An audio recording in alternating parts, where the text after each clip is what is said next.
Hello students, good morning to all. So in the last lecture we have learned the theoretical part of dissolution of partnership. What are the difference between the dissolution of partnership and partnership form? What are the basic principles, modes of dissolution, and how to prepare realization account? What are the basic journal entries and specimen of the realization account? In today's lecture I'll teach you some important item statement, like there are some items which have to be treated specifically in the preparation of realization account. So the first treatment we are going to start is of workman compensation reserve. Treatment of workman compensation reserve.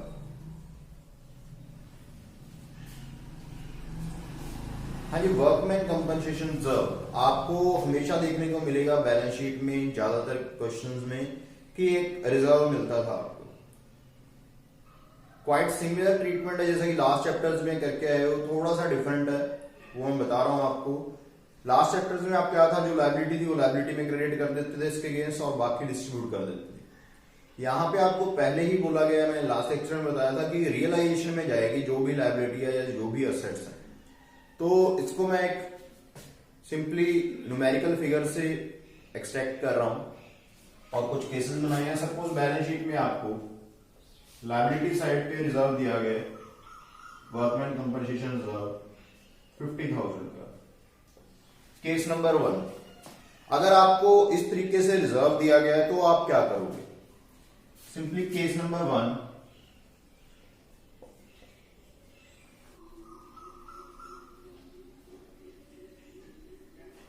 no liability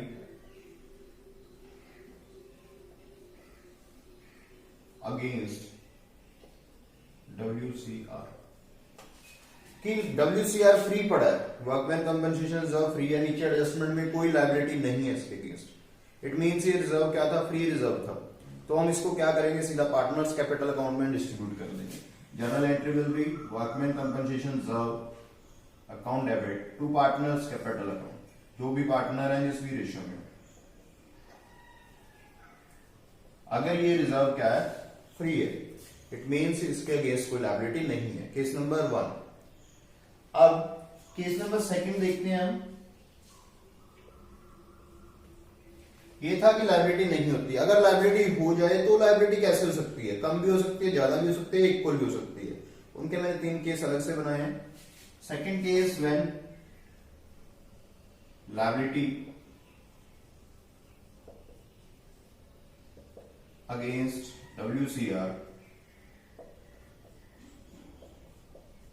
is less than WCR,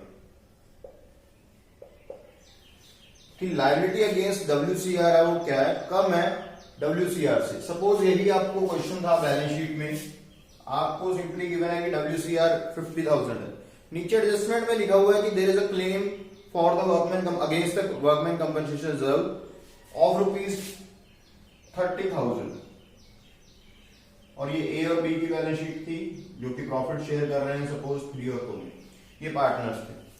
अब इस case में देखिए claim आपके आ गया, liability मिल चुकी है आपको 30,000 की। तो इस केस में क्या ट्रीटमेंट रहेगा? आपके पास पता है कि लायबिलिटी 30,000 की है, वो लायबिलिटी आप कहां से पास करोगे, रियलाइजेशन अकाउंट से। So the treatment will be workman compensation reserve account debit, total amount is 50,000 to जो क्लेम है। देखिए हर एसेट हर लायबिलिटी रियलाइजेशन बनाते हुए आपकी रियलाइजेशन से पास होगी, वहां पे क्लेम नहीं लिखोगे आप लिखोगे टू रियलाइजेशन अकाउंट, क्योंकि रियलाइजेशन में हमने ट्रांसफर करनी है। जितनी लायबिलिटी थी उसके अगेंस्ट लायबिलिटी थी 30,000, तो 30,000 मैंने यहां पे डाल दी। अब बाकी जो 20,000 अमाउंट रह गया वो हमारा किसके बीच में डिस्ट्रीब्यूट होगा, जो पार्टनर्स हैं हमारे। To A's capital account, to B's capital. 20,000 को मैं 3:2 में अगर डिस्ट्रीब्यूट करूं, दैट विल बी 12,000 एंड 8,000। और इसी का ट्रीटमेंट अगर मैं रियलाइजेशन अकाउंट में शो करूं, suppose this is my realisation account,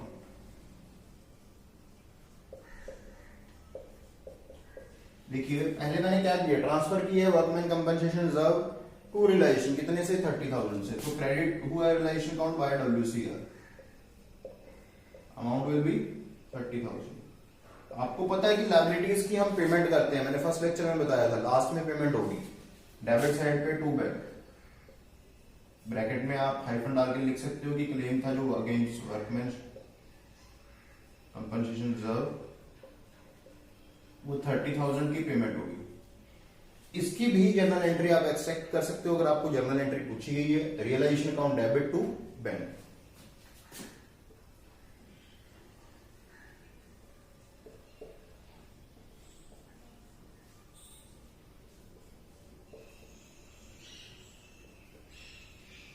amount will be 30,000। Now moving ahead to the case number 3rd of treatment. Case number 3rd देखिए कि जब लायबिलिटी का अमाउंट है वर्कमैन कंपनसेशन रिजर्व के इक्वल हो जाता है, केस नंबर 3,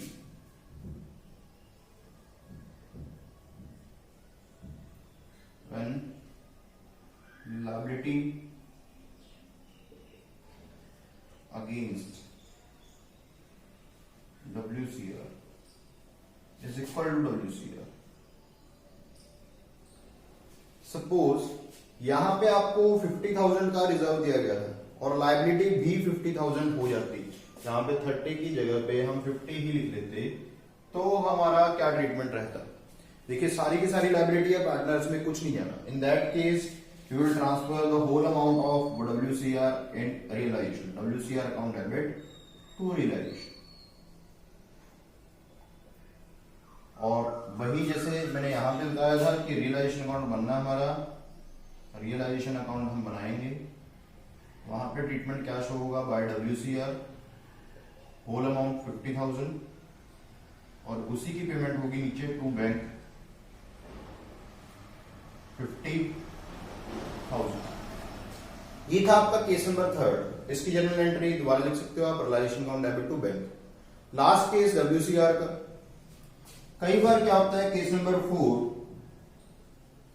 लायबिलिटी ज्यादा हो जाती है WCR से, when liability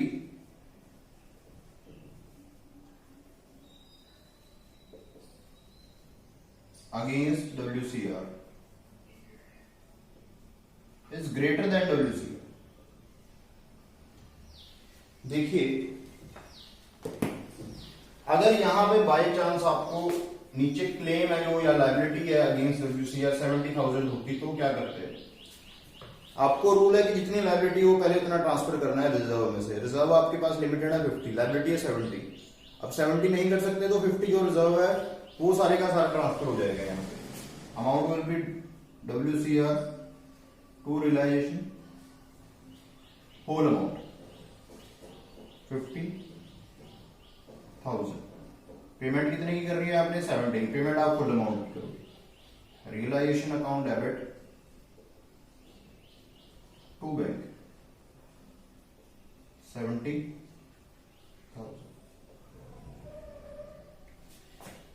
So this was the detailed treatment of WCR। आपको मैंने लास्ट में केस बताया कि लायबिलिटी अगर ज्यादा हो जाए तो क्या करना है, आपने फुल पेमेंट करनी है, रिजर्व जितना अवेलेबल है उतना डिस्ट्रीब्यूट करना है। इसके बाद जो नेक्स्ट करेंगे हम, वो ट्रीटमेंट मैं आपको करवा रहा हूं, treatment of investment fluctuation reserve और कुछ रियलाइजेशन एक्सपेंस के बारे में ट्रीटमेंट बताऊंगा। नेक्स्ट ट्रीटमेंट है treatment of investment fluctuation fund. इसका ट्रीटमेंट क्या रहेगा, मैंने अपने फर्स्ट लेक्चर में बताया था कि सभी प्रोविजंस, क्योंकि ये भी एक तरीके का प्रोविजन है, हमने इन्वेस्टमेंट के अगेंस्ट अगर कोई प्रोविजन बनाया था वो कहां पे ट्रांसफर करना, आपने रियलाइजेशन अकाउंट के क्रेडिट साइड में ट्रांसफर करना है। ठीक है, इसकी जनरल एंट्री क्या रहेगी, देखिए investment fluctuation fund account debit to realisation. दो केस है इसके, अगर इन्वेस्टमेंट है इफ, इसको केस आप लिख सकते हो, if investment is present in the question.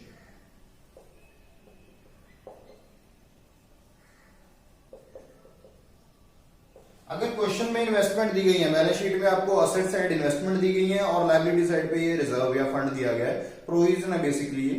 अगर ये दिया गया तो आप क्या करोगे, इसको रियलाइजेशन अकाउंट में क्रेडिट करोगे सिंपली, और इसकी बाकी लायबिलिटीज की तरह पेमेंट नहीं करनी है। रीजन बीइंग ये पैसा है हमारे पास, प्रोविजन है, कोई आउटसाइडर लायबिलिटी नहीं है, ये प्रोविजन था। प्रोविजन सभी ट्रांसफर होते हैं क्रेडिट साइड पे। अगर इन्वेस्टमेंट फ्री पड़ी है, if there is no investment in question, if there is no investment लेकिन फंड है, तो आप सिंपली क्या करोगे, इसको डिस्ट्रीब्यूट कर दोगे, क्योंकि ये फ्री पड़ा है। Investment fluctuation fund to partners capital account, to partners capital account. फिर सिंपली ये ट्रीटमेंट करना आप। अगर इन्वेस्टमेंट है क्वेश्चन में और फंड भी है, तो आप रियलाइजेशन में ट्रांसफर कर दोगे बाकी प्रोविजन की तरह, जैसे डेटर वाला प्रोविजन था, या provision for depreciation, provision for replacement of assets है, वो सभी की तरह। लेकिन अगर आपके पास इन्वेस्टमेंट नहीं है, तो सिंपली फ्री रिजर्व है एक तरीके का, ये आप डिस्ट्रीब्यूट कर दोगे पार्टनर्स कैपिटल अकाउंट में in their profit sharing ratio. इसके बाद हम देखते हैं ट्रीटमेंट ऑफ गुडविल क्या है। गुडविल का ट्रीटमेंट आपने बाकी जो असेट्स हैं सेम उसकी तरह ही करना है, जैसे लैंड बिल्डिंग मशीनरी है उसी की तरह। सिंपली आपने जो भी अपनी एसेट है उसको एक बार रियलाइजेशन अकाउंट डेबिट करोगे, realisation account debit to goodwill.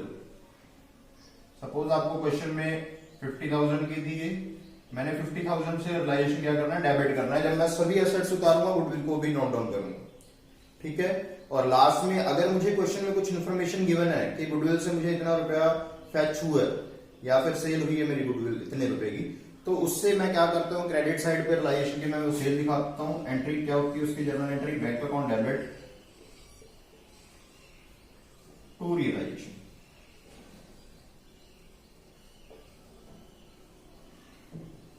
ये था आपका treatment of goodwill.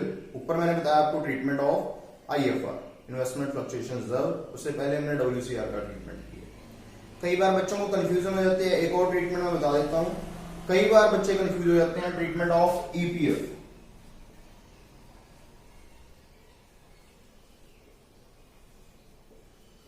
Employees provident fund.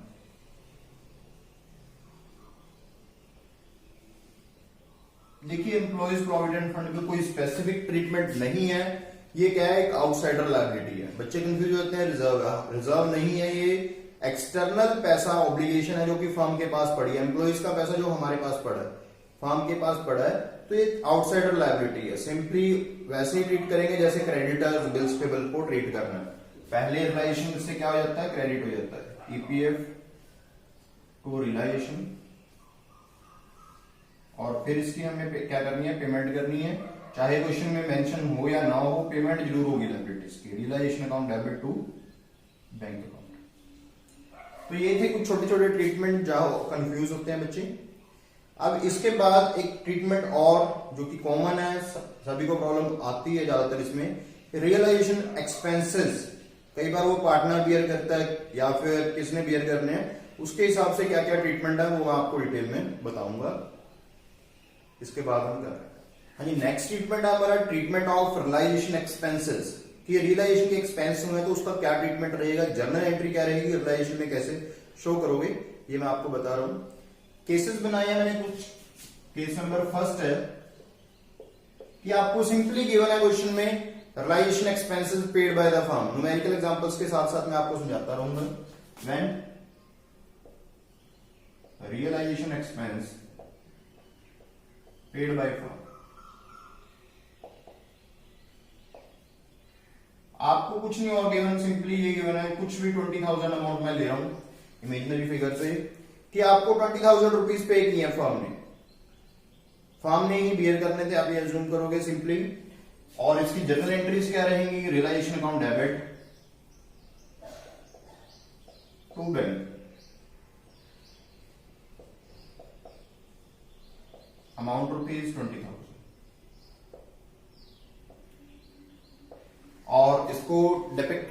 करोगे आप रियलाइजेशन अकाउंट में, आप यहां पे रियलाइजेशन अकाउंट उतारोगे,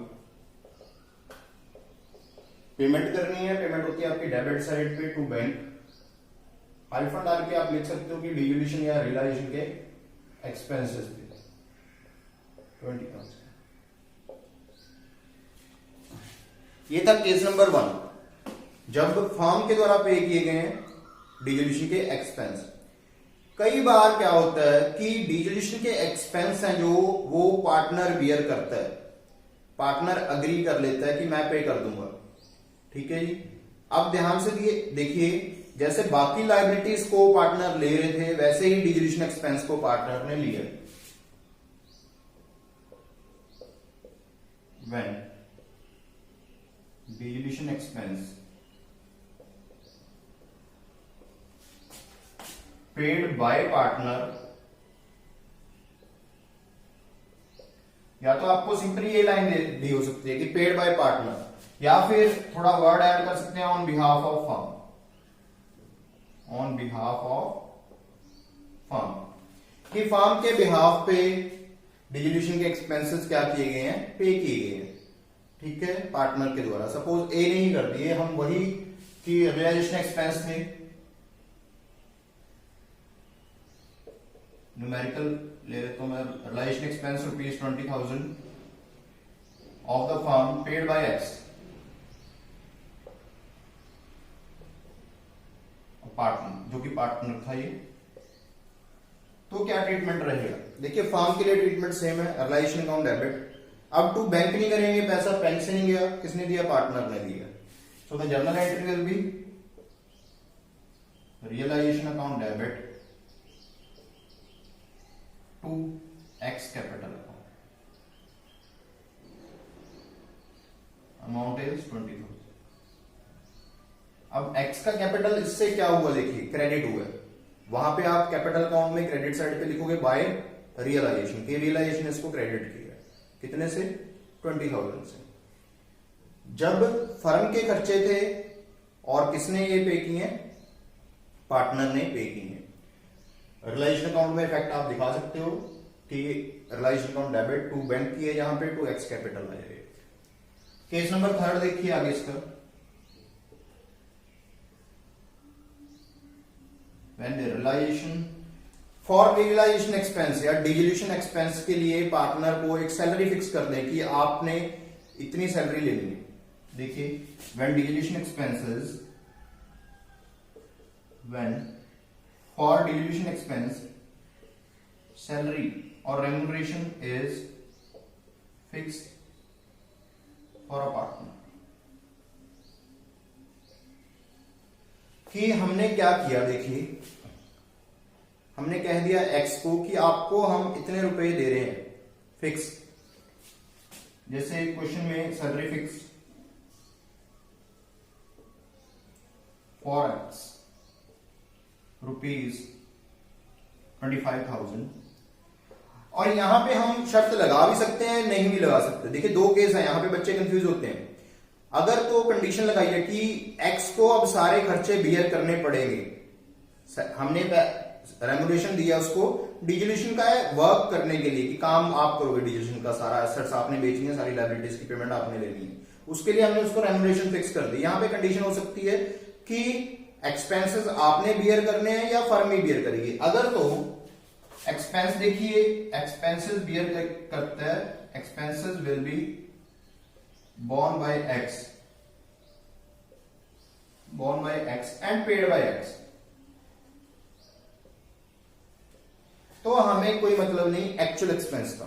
अगर एक्सपेंस बोर्न भी उसी ने करने थे और पे भी उसी ने किए तो हमें कोई मतलब नहीं, हमें सिंपली हमारा खर्चा क्या है, फर्म का खर्चा क्या है 25,000। Entry will be realisation account debit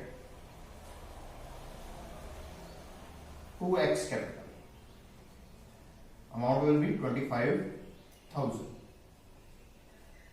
क्योंकि फर्म ने 25,000 उसको हिसाब कर दे कि आपको 25,000 हम देंगे खर्चे के लिए, बाकी आप चाहे ज्यादा हो चाहे कम हो, वहां पे आपको एक्चुअल एक्सपेंस दिए होंगे, तो आपने कुछ नहीं करना उस केस में, कि एक्चुअल एक्सपेंस बोर्न भी उसी ने करने थे एक्स ने, और पे भी एक्स ने ही किए। लेकिन कई बार क्या हो जाता है कि बोर्न उसने करने थे पार्टनर ने, पे फर्म कर देती है। उस केस में देखिए जर्नल एंट्री क्या रहेगी। Case number 4, when division expense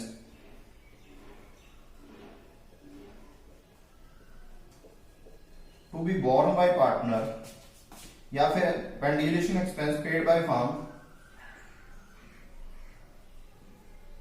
on behalf of partner, on behalf of partner, कि पार्टनर के बिहाफ पे, पार्टनर के बिहाफ पे कौन कर रही है, फर्म पे कर रही है डिविडेशन के एक्सपेंसेस को।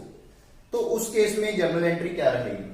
अब देखिए फर्म का उन एक्सपेंसेस से कोई लेना देना नहीं था, क्योंकि वो किसने बियर करने थे, पार्टनर ने। पार्टनर के बिहाफ पे फर्म ने पैसा पे किया है। +1 सिंपल जर्नल एंट्री कि आपसे पार्टनर पैसे ले गया, आपने अगर पार्टनर के बिहाफ पे किए हैं तो आपको कोई मतलब नहीं किसको दिए आपने, चाहे रेंट दिया कुछ भी दिया है, वो आपसे कौन लेके गया, पार्टनर लेके गया। तो आप कहां से निकालोगे, पार्टनर की capital account. Journal entry for that will be partners capital account debit to bank. दोबारा से देखिए कि अगर पार्टनर के बिहाफ पे फर्म ने पे किया है, ऊपर वाले केस में देखिए अगर ये यहां पे दे देते कि एक्चुअल एक्सपेंस थे 8,000 जो कि एक्स ने बियर करने थे, लेकिन पे किसने किया, फर्म ने पे किए, तो फर्म क्या करेगी, 8,000 रुपए उससे डिडक्ट करेगी। Entry will be X capital account debit to bank. ये दोनों एंट्री डालेंगे, फिर उस केस में दोनों की आप कंबाइंड एंट्री भी डाल सकते हो। ठीक है जी, ये था when division expense paid by the firm on behalf of partner. एक लास्ट केस है, केस नंबर 5। केस नंबर 5 कि when division expense paid and borne by partner. ये मैं एक बार पहले बता चुका हूं वैसे आपको अभी, कि बियर भी पार्टनर ने करने थे, पे भी पार्टनर ने किए हैं। When division expenses are paid and borne by partners, in that case no journal entry. कोई जर्नल एंट्री आप पास नहीं करोगे, क्योंकि आपका उससे कोई लेना देना नहीं है। उसने ही बियर करने थे, उसने पे कर दिए, फर्म का उसमें कोई रोल नहीं है, तो कोई जर्नल एंट्री नहीं है। इन सब के अलावा एक और केस मैं बना सकता हूं जिसमें आपको कहा गया है कि बाहर की बाहर ही सेटलमेंट हो जाए। बाहर की बाहर का मतलब क्या है कि आपको कैश को इंपैक्ट करने की जरूरत ही ना पड़े। उसका कमीशन देना था, कमीशन के बदले में आपने फर्नीचर दे दिया उसको। जो डिविडेशन एक्सपेंस के लिए पार्टनर को आपने रेम्युनरेशन फिक्स की थी, उसके बदले में वो कोई असेट ले गया। आपका ना तो कैश इंपैक्ट हुआ, कोई किसी चीज पे इफेक्ट पड़ा ही नहीं, तो आपने उस केस में भी जर्नल एंट्री नहीं करनी है। रियलाइजेशन का एक रूल होता है कि जो चीजें रियलाइज होंगी, चाहे लाइबिलिटीज हैं चाहे असेट्स हैं, रियलाइज मींस या तो कैश में पेमेंट आ रही है या पार्टनर हमारा लेके जा रहा है, तो हम उसको रिकॉर्ड करेंगे, अदरवाइज उसको रिकॉर्ड नहीं करना। चाहे आपकी मतलब कि असेट्स के बदले में लाइबिलिटीज जा रही हैं या कमीशन के बदले में असेट्स जा रहे हैं। ये था डिटेल ट्रीटमेंट रियलाइजेशन एक्सपेंसेस का। आपको मैंने 4-5 केस के थ्रू समझाया। आपको क्या होता है, न्यूमेरिकल इलस्ट्रेशन जो आती हैं वो दोनों का कॉम्बिनेशन आती हैं, और उनका बुक में जो सोल्यूशन दिया होता है वो कंबाइंड एंट्री करके दिया होता है। आपने क्या करना है, केसेस के अकॉर्डिंग अलग अलग जर्नल एंट्री पास करनी है, उसके बाद उसको कंबाइन कर लेना, आपका आंसर मैच होगा। मैं आपको कुछ और 2-3 एग्जांपल समझा रहा हूं न्यूमेरिकल्स। फर्स्ट केस की देखो मैं आपको करवा चुका हूं, तो ये रिपीट नहीं करूंगा मैं। सिमिलरली सेकंड केस की भी नहीं, जो नीचे वाले केस हैं उनकी रिपीट कर रहा हूं मैं। कुछ न्यूमेरिकल इलस्ट्रेशन 2-3 वो आपको करवा रहा हूं। देखिए न्यूमेरिकल इलस्ट्रेशन जो मैंने आपको करवानी है अभी, वो इन दोनों केसेस का कॉम्बिनेशन हो सकती है, जिसमें पार्टनर ने बियर करना था और पे फर्म ने कर दिया, या फिर पार्टनर ने बियर कर फर्म ने बियर करना था और पार्टनर ने पे कर दिया, दोनों कॉम्बिनेशन। जैसे एक मैंने प्रॉब्लम ली है कि सुधीर था जिसकी रेम्युनरेशन फिक्स कर दी, who was a partner, and to get a remuneration of rupees 20,000, 20,000 रुपए रेम्युनरेशन फिक्स की है, and to bear realisation expenses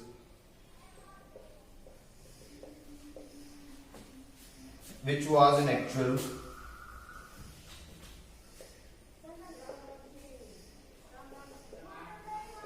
16,000 paid by the firm. दोबारा से देखिए क्वेश्चन को क्या है। सुधीर था जो कि पार्टनर था, उसको रेम्यूनरेशन मिलनी थी डिजिलेशन वर्क कैरी करने के लिए, कितनी 20,000।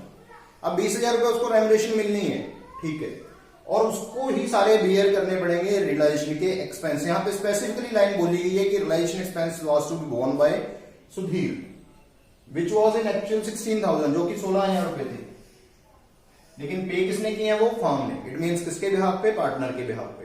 तो दो केस हो गए। पहला केस जो फर्म ने सुधीर को रियलाइजेशन के एक्सपेंस है, ठीक है, realisation expense account debit to Sudhir, first case,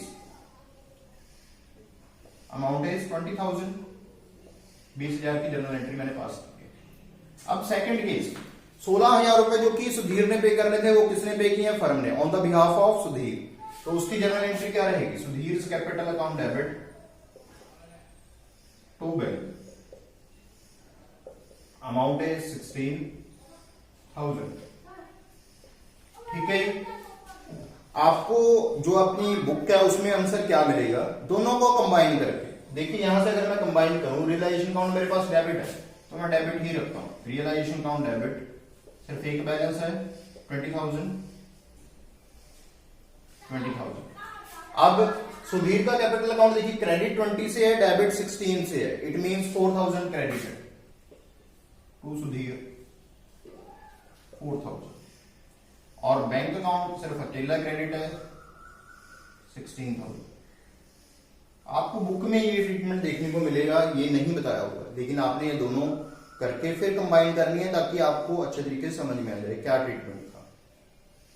इसी के साथ कि अगर मैं एक और प्रैक्टिकल इलस्ट्रेशन लूं जहां पे थोड़ा सा डिफरेंस मैं डालूंगा इसमें क्वेश्चन में, वो क्या रहेगा देखिए। Ram who is to get, partner था ये भी, रेम्यूनरेशन फॉर डिजिलेशन वर्क। ये रेम्यूनरेशन थी जो, आप ध्यान दीजिए, डिजिलेशन वर्क के लिए लिखा हुआ यहां पर, मैं शायद ऊपर नहीं लिख पाया, डिजिलेशन वर्क के लिए रेम्यूनरेशन ऑफ ₹25,000, यहां पे भी 25,000 रुपए रेम्यूनरेशन है। और यहां पे आपको ये नहीं बोला गया कि राम ने बियर करने एक्सपेंस, तो आपने अज्यूम नहीं करना है कि राम ही बियर करेगा, आपने अज्यूम क्या करना है, फर्म ने बियर करने एक्सपेंस, अगर कुछ नहीं बोला गया। Actual expenses were 20,000 paid by firm। तो इस केस में दो एंट्रीज, पहली जो रेम्यूनरेशन दी वो भी डिजिलेशन का खर्चा फर्म के लिए, रियलाइजेशन अकाउंट डेबिट,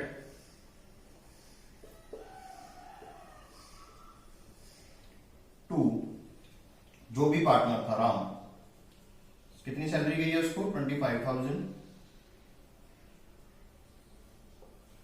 इसके बाद सेकंड केस की रियलाइजेशन के असली खर्चे और आए 20,000। यहां पे एक्चुअल वर्ड नहीं लिखा हुआ, वहां पे सिर्फ ऐसा होगा कि expenses on realisation 20,000 paid by the firm. अब 20,000 रुपया और खर्चा आया, ये किसने बियर करना था, कुछ नहीं बोला गया, इट मींस फर्म का ही खर्चा था। तो इसकी जनरल एंट्री फर्म क्या पास करती है, रियलाइजेशन अकाउंट डेबिट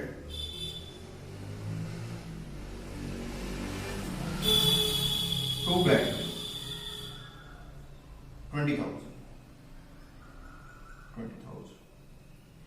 आपको अपने आंसर जो सॉल्यूशंस मिलेंगे बुक में, वहां पे क्या होगा, combine entry, realisation account debit के हुए 25 + 20 45 से, टू राम 25, टू बैंक 20,000। तो ये था आपका डिटेल ट्रीटमेंट रियलाइजेशन एक्सपेंसेस का। आज के लेक्चर में हमने कुछ स्पेसिफिक ट्रीटमेंट किए हैं, जैसे गुडविल का ट्रीटमेंट, या वहां पे बच्चे कंफ्यूज हो जाते हैं, या फिर treatment of WCR, IFR, EPF या रियलाइजेशन एक्सपेंसेस। इन ट्रीटमेंट के बेस पे ही आपका ये चैप्टर चलने वाला है। और मैंने पिछले लेक्चर में आपको रियलाइजेशन अकाउंट के बारे में सारी डिटेल्स बता दी थी। हम नेक्स्ट लेक्चर में कोशिश करेंगे न्यूमेरिकल प्रॉब्लम सोल्व करने की, जिससे कि आपको ये चैप्टर सारे का सारा इजीली समझ में आ जाएगा। तो आई होप कि सभी ने ध्यान से सुन लिया होगा लेक्चर, सभी को समझ में आ गया होगा।